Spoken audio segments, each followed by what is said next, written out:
सहजोसना केहू उम्मीदवार हो, सोहरा से मुखिया बनाई बार बार।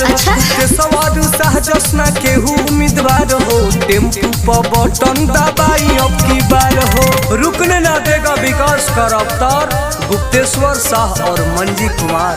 आप सब टेम्पू छाप क्रम संख्या 4 पे अपन कीमती वोट दीजा और फिर से सोहरा पंचायत से गुप्तेश्वर शाह जी के जितवाई जाए।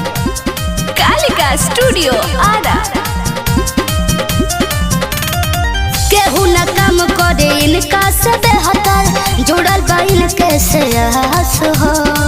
पंचायत सोहरा के कोइले मंजी भाई विकास हो। अच्छा अरे जोड़ा नहीं के हो। केहू न काम करे इनका से बेहतर, जुड़ल बा इनके से आस हो। मंजी भाई सोहरा पंचायत के कोइले बाड़े विकास हो।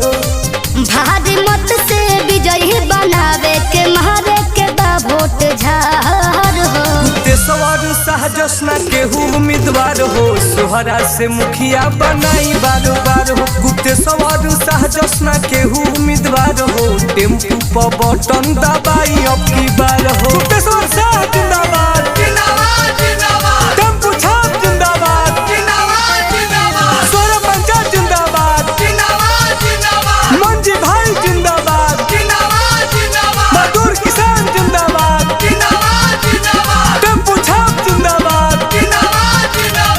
बढ़ छोट के भेदभाव नहीं खे, सभे बाए के समान हो।